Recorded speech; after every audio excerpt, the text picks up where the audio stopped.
A continuación, Noticiero Telesucesos. Clasificación A. Apto para todo público. Un noticiero pensado para usted porque se lo merece.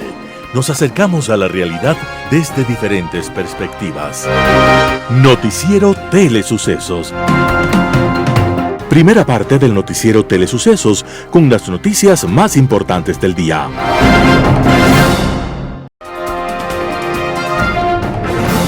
Bienvenidos a su Noticiero Telesucesos. Este espacio informativo llega gracias a Preescolar El Parque. Estamos seguros de ser únicos por haber creado un lugar especial en que las fantasías de los niños se hacen realidad y haber desarrollado un lugar excepcional para crecer, aprender y ser felices. Con orgullo tenemos la certeza de que somos el centro de desarrollo infantil más avanzado de la ciudad. Comuníquese al 099 7372 081. Sean ustedes bienvenidos a su Noticiero Telesucesos. Un día como hoy. Un joven que solo hablaba italiano llegó un día a estudiar a París.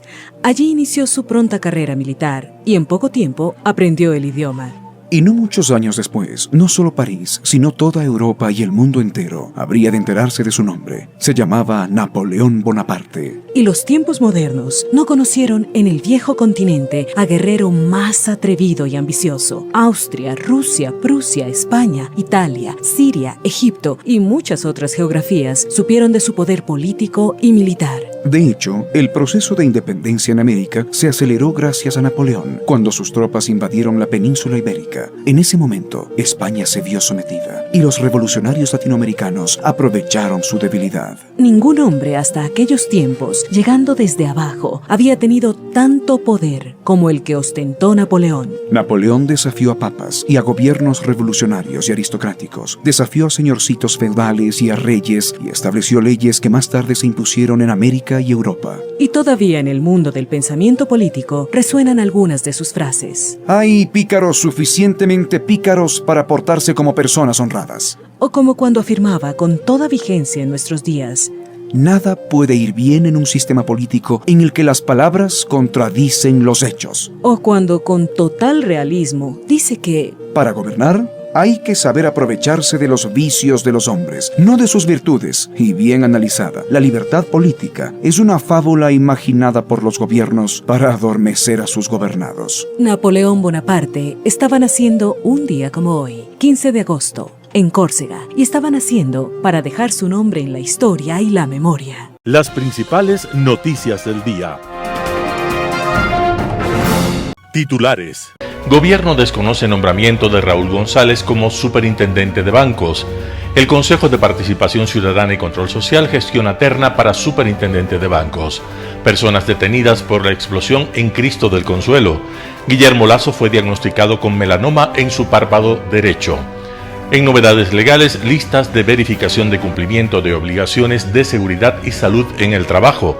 En el segmento de opinión, control de precios. En política internacional, predicadores de muerte. Los editoriales serán de Martín Pallares. El Partido Social Cristiano hizo pistola a la bancada de Creo. José Hernández, ¿qué hará Lasso ante este desbarajuste? Noticias del día. Gobierno desconoce el nombramiento de Raúl González como superintendente de bancos. 3 días después de que la Asamblea Nacional posesionó a Raúl González como superintendente de bancos, el ministro de Gobierno, Francisco Jiménez, desestimó la decisión del legislativo y en un comunicado oficial emitido el 14 de agosto del 2022, dijo que el gobierno no admite que se intente pisotear el Estado de Derecho. Recordó que la justicia anuló la decisión plenamente ejecutable, la designación que en su momento recibió González. Simplemente no puede posesionarse a alguien cuyo nombramiento no existe, dijo. El 1 de agosto del 2022, la jueza Larisa Ibarra de la Unidad Judicial Multicompetente de San Borondón, que aceptó una acción de protección que interpuso la ciudadana Michelle Guerra a esta designación, y ordenó la nulidad de su nombramiento y pidió al Consejo de Participación Ciudadana y Control Social que solicite de manera inmediata al presidente de la República, Guillermo Lasso, el envío de una nueva terna. Por ello, el secretario de Estado afirmó que la función ejecutiva, en cumplimiento de sus facultades constitucionales, no reconoce ni puede reconocer a Raúl González como superintendente de bancos. Aclaró que las distintas dependencias públicas, incluyendo los ministerios de Finanzas, de Trabajo, el Banco Central del Ecuador y la Junta Monetaria y Financiera, no aceptarán como tal.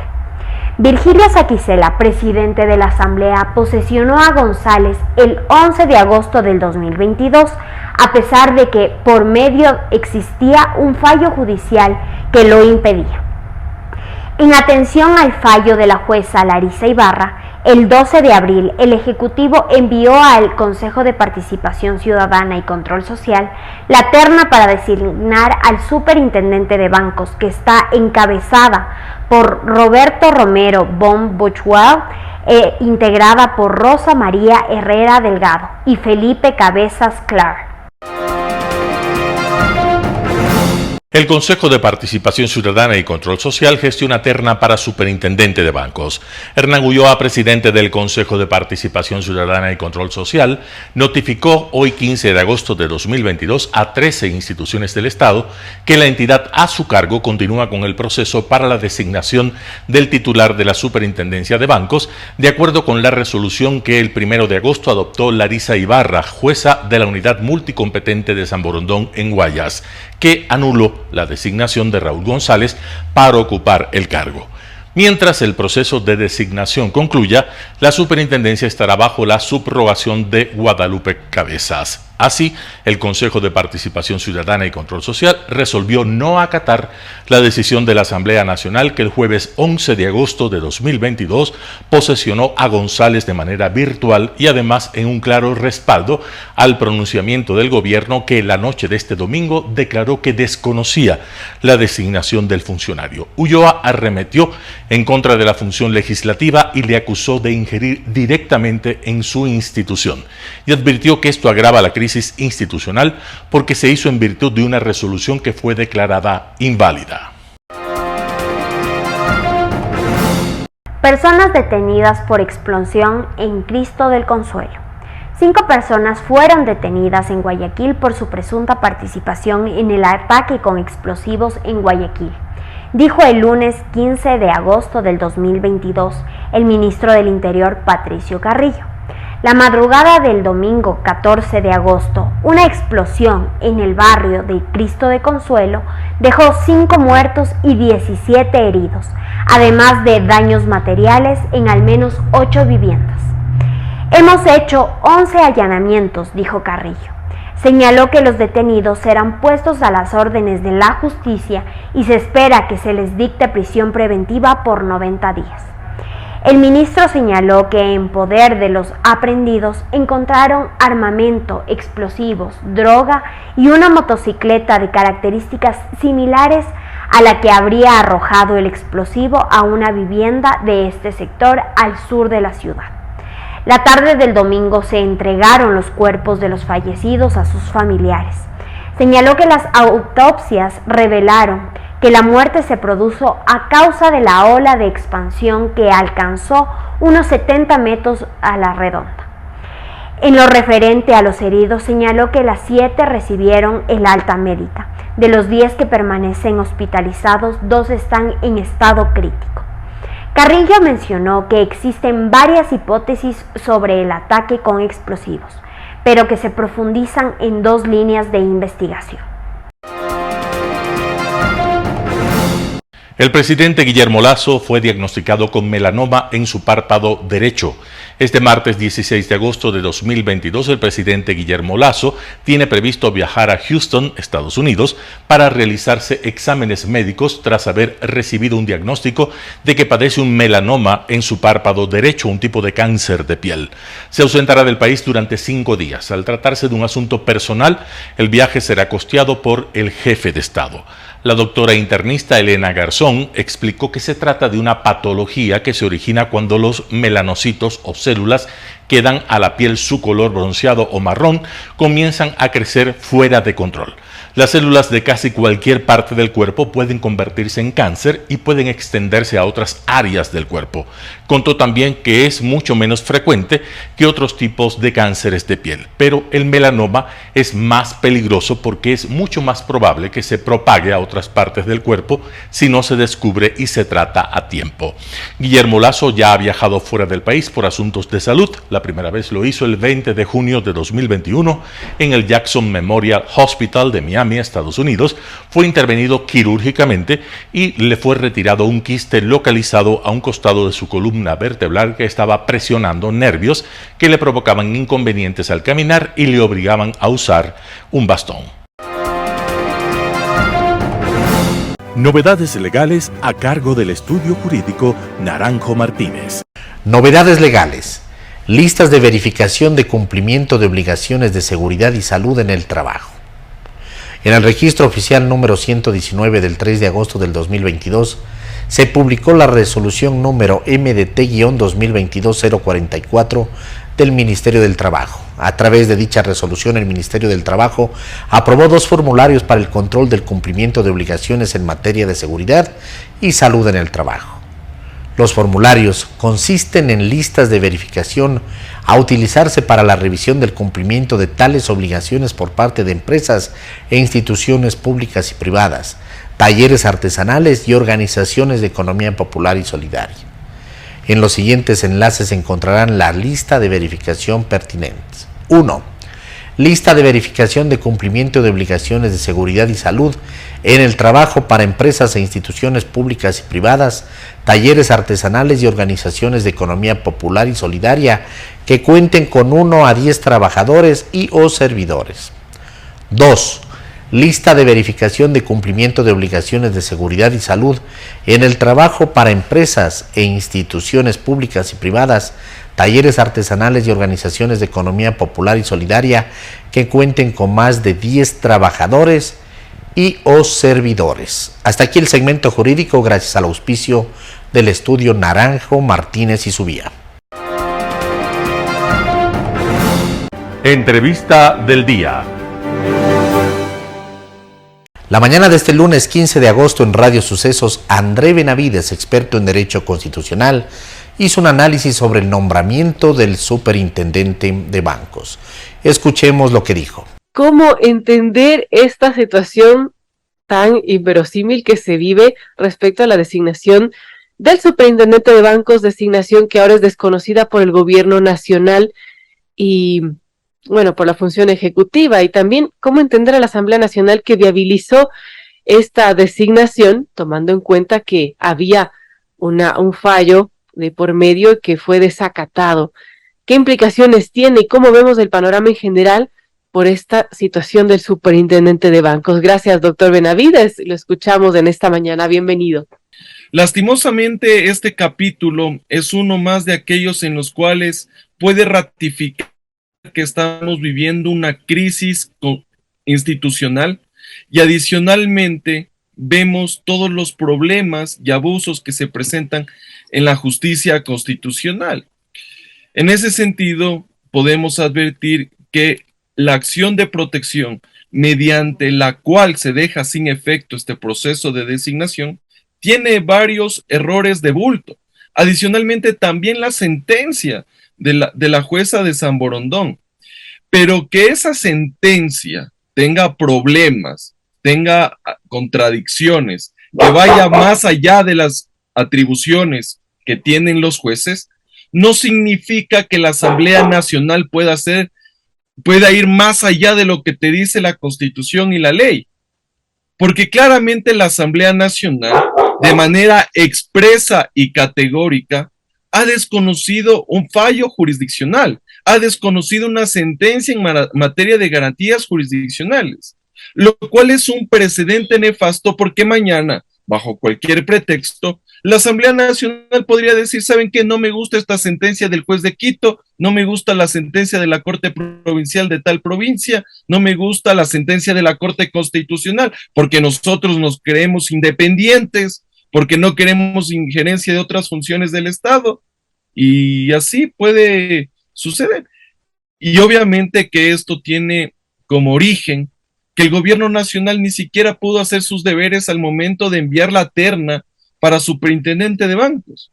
¿Qué bastaba revisar 5 o 10 minutos los nombres y la hoja de vida de quien tú vas a proponer como superintendente de bancos? Y no estuviéramos viviendo este capítulo bochornoso, porque aquí vemos que existen intereses de por medio tanto del Ejecutivo como de la Asamblea Nacional. Y eso lo que genera es inseguridad jurídica, incertidumbre. ¿Quiénes van a querer invertir en el país si vemos que se movilizan la fuerza pública a las entidades de control de los bancos para que el supuesto funcionario posesionado no ingrese y ejerza sus potestades? Bueno, es complejo, doctor Benavides, y estamos viviendo por un lado lo que usted menciona, ¿no? Un uso y abuso de estos recursos, de estas garantías jurisdiccionales, pero también una situación, bueno, muy compleja en cuanto a la institucionalidad. Y, por ejemplo, Esteban Torres, de la bancada social cristiana, sostuvo que posesionar a González era necesario para que la Asamblea, a su criterio, recupere su autoridad ante tanto recurso de protección constitucional que se ha presentado con el fin de detener su trabajo. Y esto mencionaba, lo presento como un asunto de dignidad institucional. Así pues dieron los votos para posesionar a González como superintendente. ¿Cómo ve eso? Desde ningún punto de vista la dignidad institucional se puede recuperar violando la Constitución, violando la ley y obviamente desacatando, porque esa es la palabra, desacatar sentencias de un juez competente. Pero esto no es un capítulo nuevo, no es un hecho nuevo en la Asamblea Nacional, no es algo aislado. La Asamblea Nacional lastimosamente ya está acostumbrada a desacatar órdenes judiciales. Recordemos que en este periodo ya en 2 ocasiones se lo ha hecho. Cuando Bella Jiménez presentó una medida cautelar, pero igual de igual forma terminó siendo destituida. Un segundo episodio fue cuando Guadalupe Llori, con medidas cautelares en mano, la Asamblea Nacional, el Pleno de la Asamblea Nacional, también destituyó en el cargo de presidenta de la legislatura. Entonces esto solo es una raya más al tigre. Pero lo que sí es importante indicar, que bajo el pretexto de la inmunidad parlamentaria, eso no significa que pueden entrar en el juego del todo vale.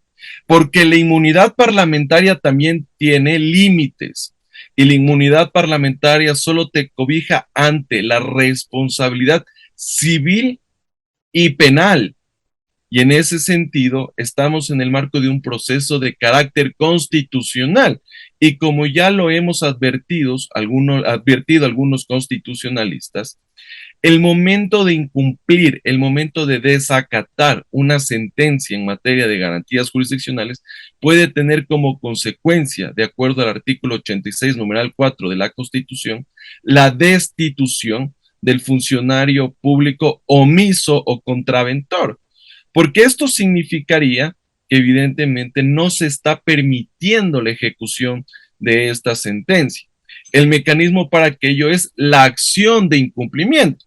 Pero ahí tenemos otro problema, estimada Verónica, porque si mañana, supongamos, en este caso el accionante o terceros interesados dentro de esta acción de protección presentan una acción de incumplimiento ante la Corte Constitucional, no sabemos cuándo va a resolver, porque para quienes ejercemos todos los días en materia constitucional el libre ejercicio, vemos que las sentencias te dan después de 1 año o 2. Entonces, claro, eventualmente, si es que se quisiera sancionar a los asambleístas, vamos a tener sentencia después de que acaben el periodo legislativo. Y mientras tanto, los legisladores pueden alegremente seguir incumpliendo sentencias constitucionales. Pero aquí también yo quiero hacer una referencia, porque aquí nos hemos acostumbrado no solo que la Asamblea Nacional incumpla fallos judiciales, sino también el propio gobierno nacional. Yo no estoy de acuerdo con la sentencia de habeas corpus a favor de Glass y Salcedo, pero yo no puedo desconocer esa sentencia sino a través de los mecanismos ordinarios, como es la apelación y la nulidad. Entonces aquí vemos que también existe errores de lado y lado, y eso lo único que ratifica es que la justicia constitucional en nuestro país está herida de muerte, ya por los funcionarios públicos o aquellos políticos y ciudadanos que utilizan de manera abusiva y discrecional estos mecanismos para favorecer intereses principalmente políticos. Un panorama de noticias para su estatura intelectual.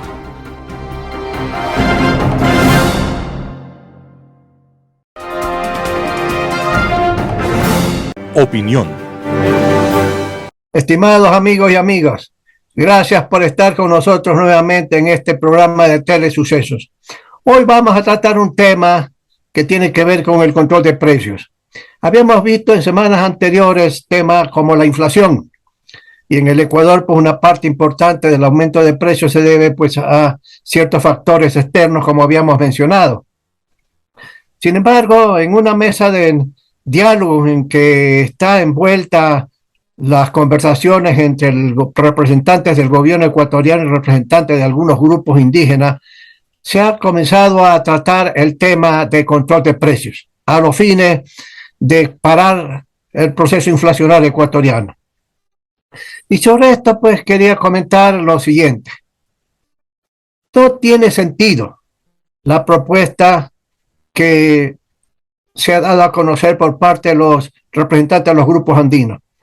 No es un tema de especulación, porque si fuera especulación ese fenómeno es de muy corto plazo, y el gobierno decidió dar instrucciones a los intendentes de policía para que visiten toda una serie de lugares de los mercados populares para impedir que una serie de comerciantes sencillamente inescrupulosos puedan aprovechar momentos actuales a los efectos de seguir aumentando precios en una forma totalmente irracional.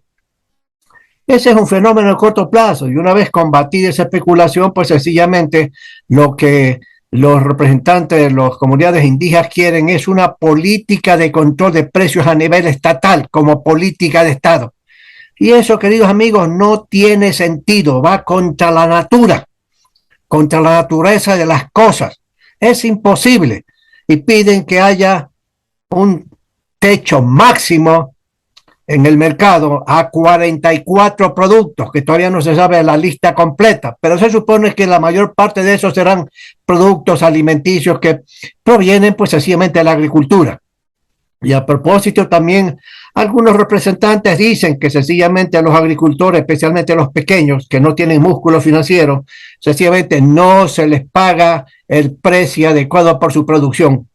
Lo que significaría también que quieren que sencillamente haya pues un control de esos precios como precios mínimos al agricultor y precios máximos al consumidor en las ciudades ecuatorianas cuando la familia o cuando los trabajadores van a hacer las compras de alimentos. Todo intento de control de precios a nivel estatal han sido un fracaso, no solamente en el Ecuador, sino en todas partes del mundo. Yo les recuerdo a ustedes, queridos amigos, y ojalá que el gobierno les recuerde a los representantes de los grupos indígenas y a sus asesores, de que en la dictadura militar último, debido también a una serie de llamados sobre el problema de precios en el Ecuador, decidieron formar una superintendencia de precios. Y entonces había pues sencillamente filas de empresarios privados pidiendo que le autorice el superintendente de precios, que le autorice pues aumento de sus precios de sus productos, por ejemplo gelatina, de tal o cual sabor. Y los técnicos de la superintendencia en ese entonces sencillamente pedían ciertos estudios que justifique un empresario por qué tiene que aumentar el precio de la gelatina o de cualquier otro producto industrial o agrícola. Y los empresarios pues a través de contrataciones de expertos en esa materia hacían los estudios correspondientes y presentaban a los tecnócratas de esa superintendencia de precios toda la justificación. Y los técnicos a veces decían, lo siento, no tienen razón, deme más información, deme más información. O si usted pide pues, un aumento del precio de 20% del precio de venta que usted tenía en el pasado, sencillamente no creemos conveniente el 20%, sino el 10% y así sucesivamente. Esa experiencia en la dictadura, señores, no duró mucho.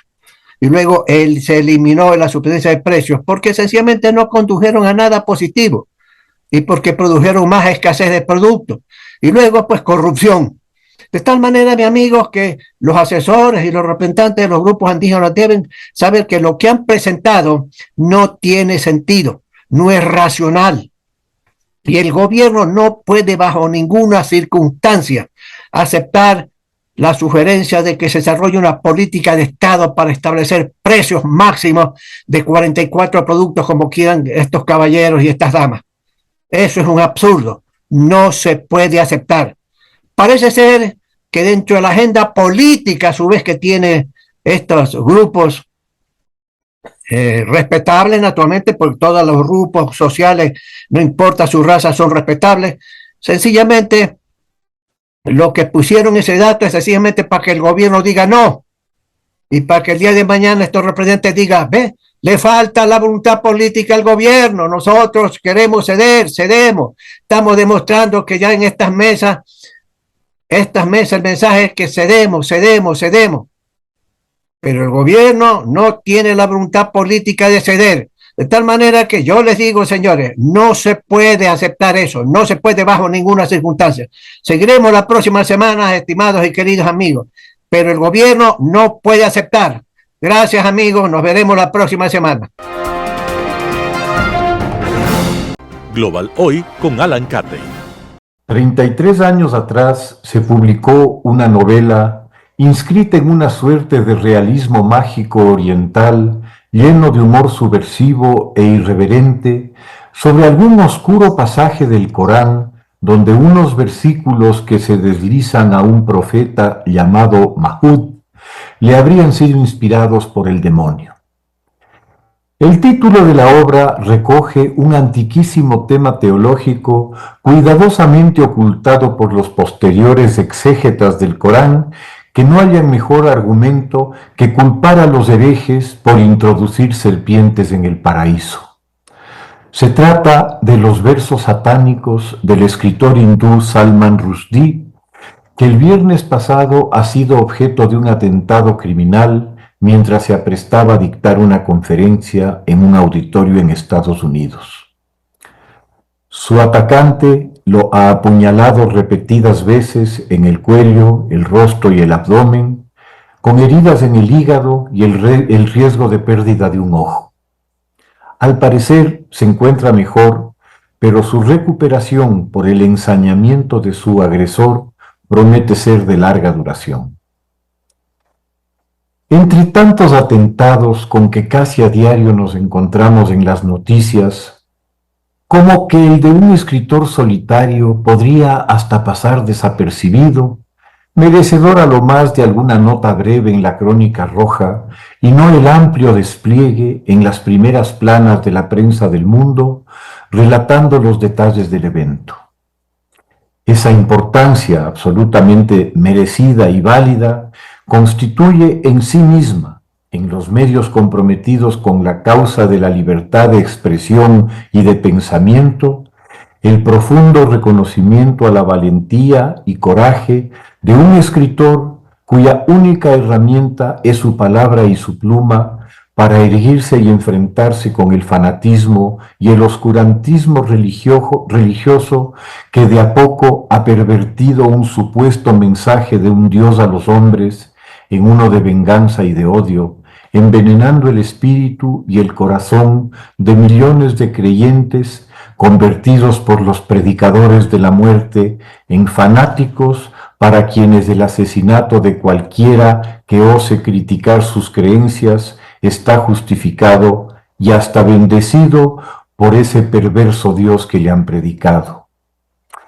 La máxima autoridad religiosa del Irán islámico en ese momento, el Ayatolá Jomeini, autoproclamado defensor de un Alá, al parecer necesitado de su asistencia para castigar al blasfemo, pese a las notables capacidades que la omnipotencia parecería tener a su alcance, como acota Borges en uno de sus ensayos, dicta una fatua, suerte de sentencia de obligatorio cumplimiento para cualquier musulmán, presumiblemente de los de su secta, la chiita, por la cual es su deber asesinar al blasfemo escritor donde se encuentre, con la promesa de ser declarado mártir, con un pase especial a un paraíso donde las huríes, unas chicas divinas ya que están en el cielo, estarían permanentemente a su disposición para su placer, siempre vírgenes y complacientes.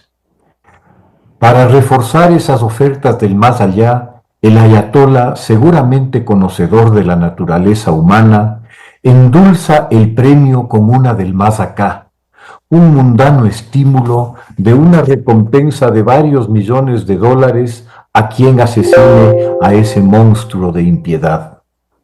La fatua está en plena vigencia y, de hecho, un grupo de medios chiitas conservadores ha elevado hace poco la recompensa en $600,000.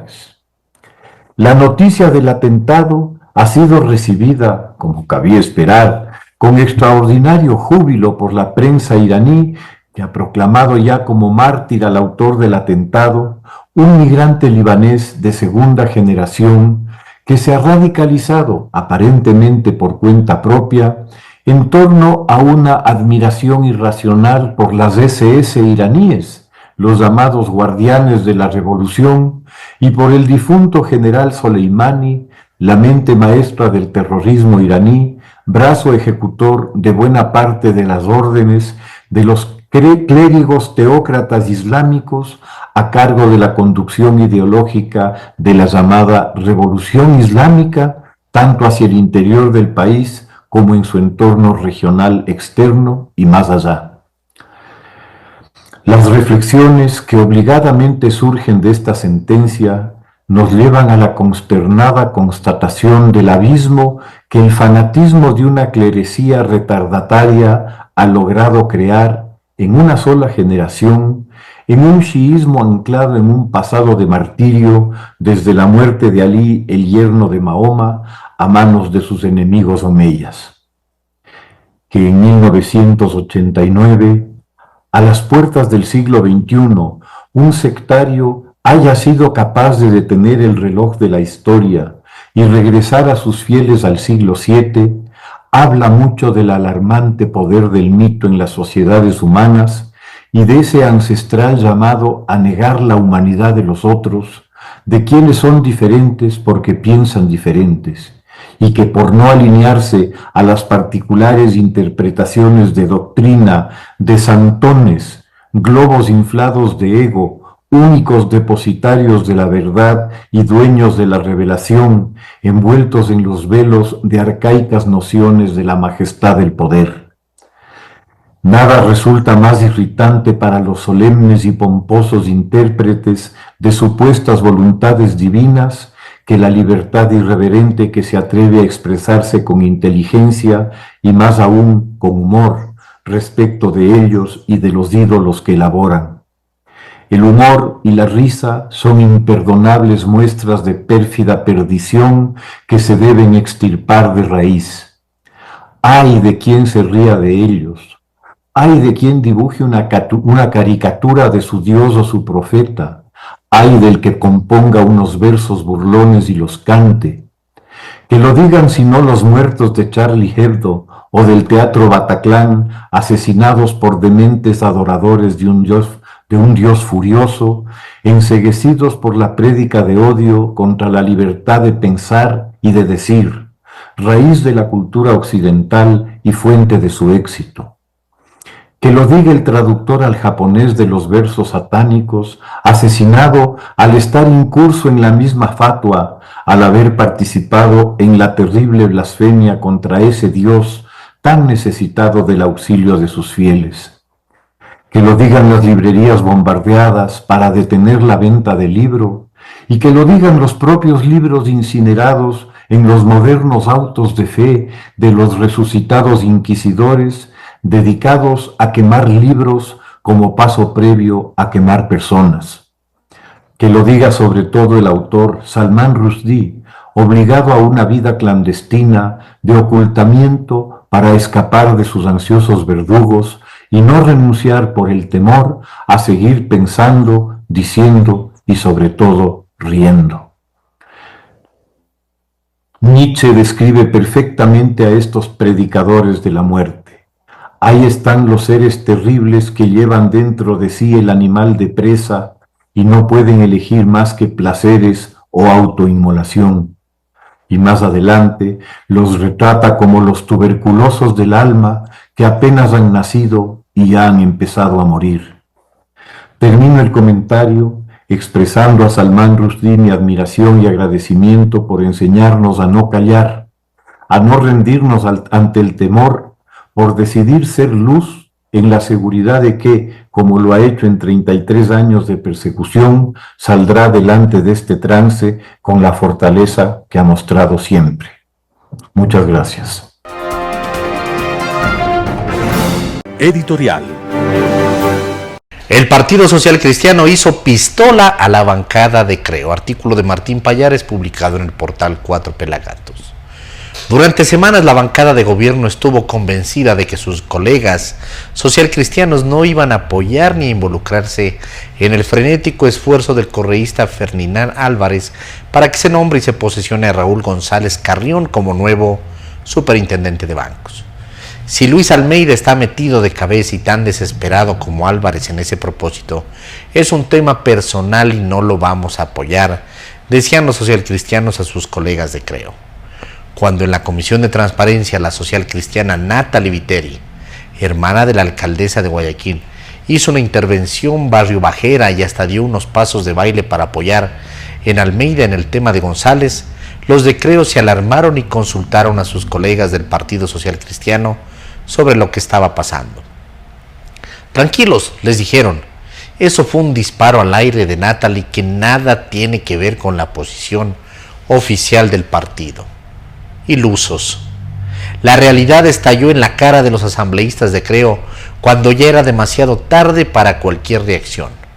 Ocurrió el jueves por la noche cuando empezaron a escuchar a Esteban Torres, el jefe de la bancada del Partido Social Cristiano, razonar su voto frente a la moción presentada por la disidente de Pachacutic, Mireya Pazmiño, para que se altere el orden del día y se introduzca la posesión de González. Torres sostuvo que posesionar a González es necesario para que la Asamblea recupere su autoridad ante tanto recurso de protección constitucional que se ha presentado con el fin de detener su trabajo. Lo presentó como un asunto de dignidad institucional. El jefe de la bancada social cristiana se refería a la acción de protección dada por la jueza de San Borondón, Larissa Ibarra, que declaró nulo el nombramiento de González hecho por el Consejo de Participación y Control Social y ordenaba al Ejecutivo enviar una nueva terna para el cargo, lo que en efecto se cumplió. Tenemos que pararnos ya de forma seria, dijo, y enseguida se lavó las manos por cualquier cosa que suceda con González en la superintendencia. Aquí no hubo una votación nuestra para elegirlo, no lo conozco, solo sé que es una persona joven de 34 años. En su discurso, Torres repitió la idea que ya había dibujado Natalie Viteri en la Comisión de Transparencia. Si se jode el país por tener un superintendente sin las capacidades profesionales y éticas para el cargo, eso es culpa del Ejecutivo por haberlo puesto en la terna. Lo del jueves fue una muestra más de la ingenuidad o mala información con la que el gobierno trabaja en la Asamblea.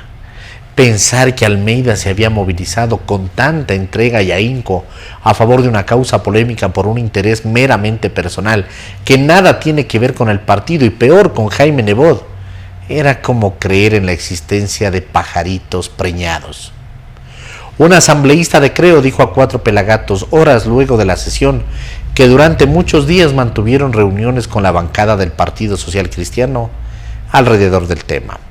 Además, que incluso luego de que se hicieron públicos los audios del asesor presidencial Aparicio Caicedo en los que se le escucha pidiéndole la renuncia de la terna González, las jefaturas de la bancada social cristiana les aseguraron que no se involucraría en esa cruzada. Lo cierto es que sin los votos socialcristianos, el correísmo y sus otros aliados no hubieran conseguido los 70 votos con los que se aprobó la moción de Mireya Pazmiño para introducir en el orden del día la posesión de González. Un gol olímpico que no lo vio venir el ministro de Gobierno Francisco Jiménez, fiel creyente a pesar de las evidencias en que la estrategia política del gobierno pasa por mantener simulacros de diálogos en la Asamblea. Es llamativo en todo caso que los socialcristianos decidieron viabilizar la posesión de González a sabiendas de que les puede acarrear consecuencias. Si la Corte Provincial del Guayas llega a ratificar la sentencia de Larissa Ibarra, que fue apelada por los partidarios de González, se podría impedir una acción de incumplimiento ante la Corte Constitucional. Eso podría acarrear la destitución de los 70 asambleístas que votaron por la posesión de González, según constitucionalistas como André Benavides. Para que aquello ocurra, la jueza Ibarra tiene aún que aclarar y ampliar su sentencia para que el caso llegue a la Corte Provincial, donde ya está la apelación. Algunos constitucionalistas coinciden en que lo que hizo la Asamblea, por más viciada que pudo haber estado la sentencia de Ibarra, abre la posibilidad de que los asambleístas que votaron sean destituidos. Ismael Quintana coincide con Benavides. Según él, aunque la sentencia de la jueza Ibarra no es definitiva, debe cumplirse de todas formas. El destinatario de este fallo, si no lo cumple, se expone a la consecuencia prevista en la Constitución y la ley para estos casos, que para los funcionarios públicos es la destitución del cargo. ¿Qué relevancia puede tener para el socialcristianismo y el correísmo que González se convierta en la máxima autoridad del sistema financiero del país, como para que asuman los riesgos que tomaron el viernes? En realidad, el cuento de que hay que recuperar la autoridad de la Asamblea es otro cuento chino de Torres, porque tranquilamente podía haber esperado la decisión de la Corte Provincial del Guayas para proceder. Además, es evidente que González tiene serios cuestionamientos para ocupar el cargo por graves conflictos de interés. Por el momento, lo único cierto es que la Asamblea se jugó, gracias a los votos del Partido Social Cristiano, por una iniciativa de 2 asambleístas cuya opacidad es ya pública: Ferdinand Álvarez y Luis Almeida. Artículo de Martín Payares publicado en el portal Cuatro Pelagatos.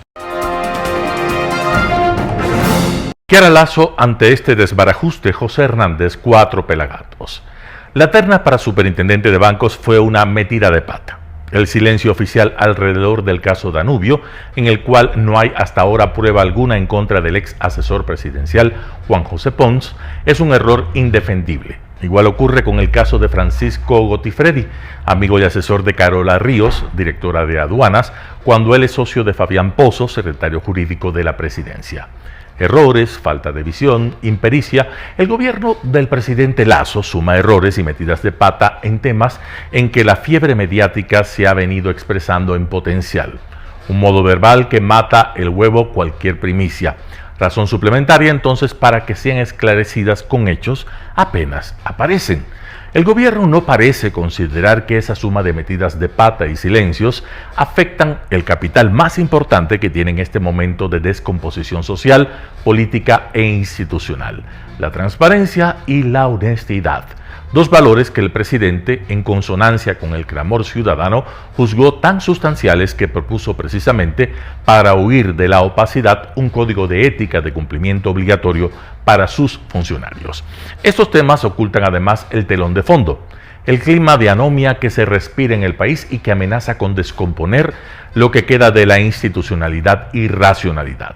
Muchos grupos trabajan en ese escenario: las mafias del narcotráfico y sus sicarios, los mineros ilegales y sus aliados, los políticos que ya tienen 1 o 2 pies metidos en la narcopolítica. Esas bancadas de la Asamblea que, disfrazando sus verdaderos intereses, han convertido su oficio en una actividad pasmosamente irracional. Esos jueces que a diario prueban estar al servicio de intereses protervos.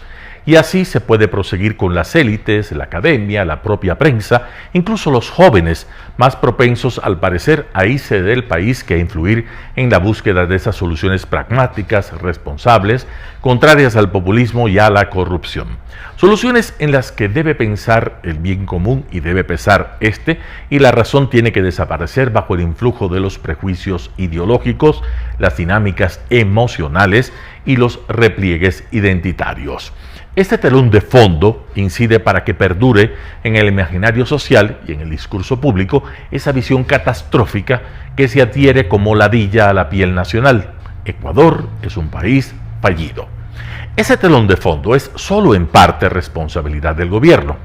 Y la respuesta, se habrá entendido, no depende ni de lejos de las mesas de diálogo con los indígenas que ISA saboteará, ni de las conversaciones de Francisco Jiménez, ministro de Gobierno, con Virgilio Saquicela, empleado del correísmo, y los impresentables de Pachacutic y la izquierda democrática. Ante esa telaraña de desgracias nacionales, la estrategia política del gobierno, si Jiménez fuera operador de alguna estrategia, es absolutamente ilusoria. Y deficiente el argumento oficial de octubre pasado, que se resumía en no a la muerte cruzada porque hay que cuidar la economía. Eso es importante, pero la crisis nacional es, en este momento, de una envergadura que la sociedad no veía hasta hace poco y que el gobierno no soñó ni en sus peores momentos. El hecho cierto es que Guillermo Lasso no está solamente ante una crisis económica con incidencia en el empleo, la salud, la relación con la dirigencia indígena o el problema de la inseguridad que, como se nota en Guayaquil, no parará de agravarse.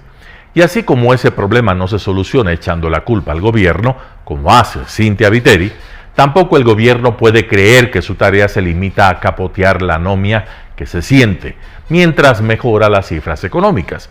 El presidente Lasso, ante el estado del país, no será recordado por haber reducido con Simón Cueva y por capital que sea el déficit fiscal de 7.000 millones a 2.000 millones de dólares. La situación no se encara fabricando ficciones, un atributo del ministro de Gobierno, ni sobreaguando en este estado de descomposición que el correísmo, Leonidas Issa y el social cristianismo aupan. Decir la verdad al país equivale a hacerlo copartícipe de decisiones trascendentes que el presidente debe tomar. En esa agenda aparece como punto focal evitar que esta frágil democracia caiga totalmente en manos de los narcopolíticos que son además totalitarios. José Hernández, 4 Pelagatos. Noticias internacionales. Nuevas maniobras militares de China en torno a Taiwán. La visita a Taiwán de estos 5 parlamentarios estadounidenses provoca nuevas maniobras militares de China. La veterana delegación de senadores y congresistas, encabezados por el demócrata Ed Markey, visitaron el Parlamento y estarán hasta el miércoles en la isla. 12 días después del paso contestado por Pekín de la presidenta del Legislativo, Nancy Pelosi, por Taipei, se reedita el desencuentro. El portavoz del Ministerio de Exteriores de China, tras asegurar que Estados Unidos se entromete en la soberanía de China, avisó de una respuesta. Un pequeño número de políticos estadounidenses y fuerzas separatistas de la independencia de Taiwán actúan en connivencia entre sí e intentan desafiar el principio de una sola China, y están condenados al fracaso. La visita de Pelosi a Taipei del 3 de agosto fue respondida por China con maniobras militares con fuego real en el estrecho de Taiwán de una intensidad no vista en décadas. Incluyeron el lanzamiento de varios misiles de largo alcance que cayeron en las aguas de la zona de especial interés de Japón. Himno ucraniano suena en Finlandia para acoger a los turistas rusos. La música como arma de guerra. Desde finales de julio, los turistas rusos que acuden a la fronteriza localidad finlandesa de Imatra para admirar los rápidos de Imatrankoski tienen que escuchar el himno ucraniano. mientras el alcalde de Lappeenranta, otra localidad cercana a la frontera, apoya la prohibición de los visados a los rusos. Hay un animado debate en toda Finlandia sobre esta cuestión de los visados. Por supuesto, si los turistas rusos no vienen aquí, habrá una pérdida de ingresos para las empresas y eso es lamentable. Pero es primordial que un país independiente no sea invadido y que la gente no muera en la guerra. Son valores mucho más importantes, por lo que apoyamos firmemente a Ucrania en esto. El gobierno finlandés propone reducir la expedición de visados Schengen a los turistas rusos, asignándoles solo un día a la semana para solicitarlos. En cualquier caso, el himno ucraniano suena también cada atardecer en Lappeenranta, donde los turistas rusos acuden en masa a los centros comerciales.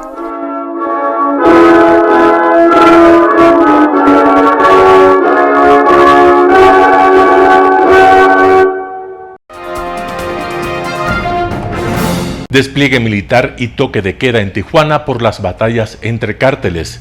Despliegue militar y policial en México. Las ciudades fronterizas con Estados Unidos, de Tijuana, Mexicali, Rosarito y Ensenada, se han visto reiteradamente afectadas por la violencia entre cárteles de droga. Incendio masivo de vehículos y bloqueo de carreteras han sobrepasado enfrentamientos anteriores. Toque de queda y alarde de presencia masiva de uniformados han acabado por el momento con las batallas callejeras entre bandas. Es el objetivo del despliegue dirigido por el coordinador de la Guardia Nacional Mexicana en Baja California, el general Jorge Enrique Martínez. La seguridad se ha recuperado, está distribuido personal de Guardia Nacional, Ejército Mexicano, Seguridad Pública del Estado y Seguridad Pública Municipal para restablecer y mantener la paz social en el estado de Baja California. Quema de comercios y vehículos, tiroteos en las calles han indignado a los vecinos. Que se agarren entre ellos y a nosotros que nos dejen acá tranquilos. Allá que ellos se maten, lo que hagan, lo que quieran, pero pues a la ciudadanía, ¿qué culpa tiene? La alcaldesa de Tijuana, Montserrat Caballero, ha llegado a dirigirse a los cárteles para pedirles que de tener cuentas pendientes las resuelvan entre ellos sin que afecte a los ciudadanos. También les pedimos que cobren las facturas a quienes no les pagaron lo que les deben, no a las familias, no a los ciudadanos que trabajan, porque también nosotros estamos vigilantes de ello. La zona de Tijuana, fronteriza con el sur de California, es un lucrativo pasillo de tráfico de drogas ilegales dominado durante mucho tiempo por el cártel de los Arellano Félix, ahora convertido en un campo de batalla entre varias bandas, entre las que luchan por ampliar territorio los cárteles de Jalisco y Sinaloa.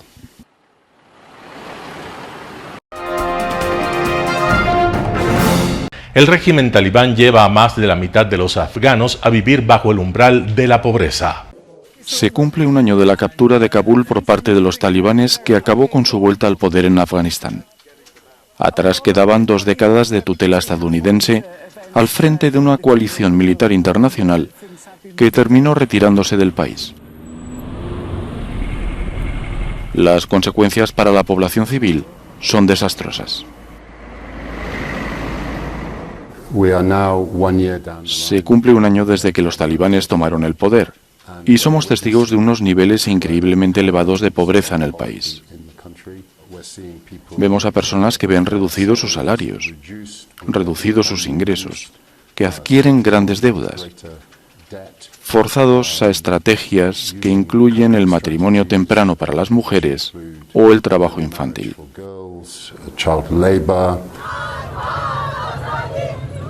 Precisamente son las mujeres las grandes víctimas del régimen talibán. Han perdido la práctica totalidad de sus derechos civiles. Además, su acceso a la educación superior y al empleo en la administración pública ha sido prohibido.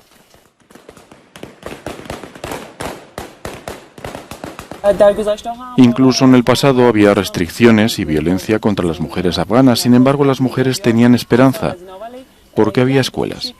Mujeres y niñas podían servir a su país a través del aprendizaje. Y ahora ellas han perdido incluso su única esperanza, que era la educación. El colapso económico, la amenaza del autoproclamado Estado Islámico y las sanciones internacionales han llevado a más de la mitad de la población afgana a vivir por debajo del umbral de la pobreza.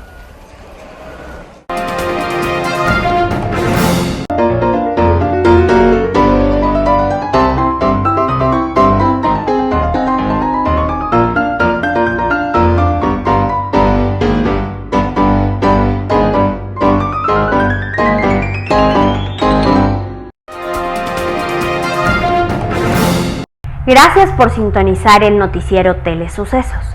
Este espacio informativo llegó gracias a Preescolar El Parque. Estamos seguros de ser únicos por haber creado un lugar especial en que las fantasías de los niños se hacen realidad y haber desarrollado un lugar excepcional para crecer, aprender y ser felices. Con orgullo tenemos la certeza de que somos el centro de desarrollo infantil más avanzado de la ciudad.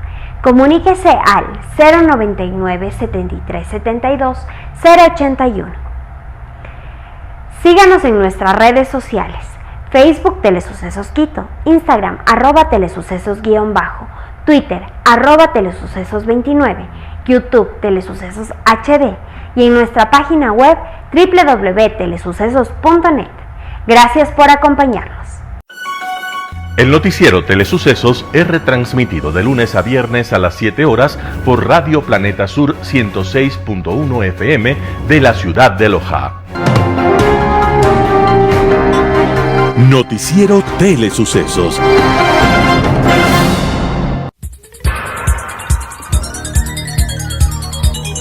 Las opiniones vertidas en este espacio por la producción y dirección del programa son de exclusiva responsabilidad de sus autores y de quienes intervienen en ellos.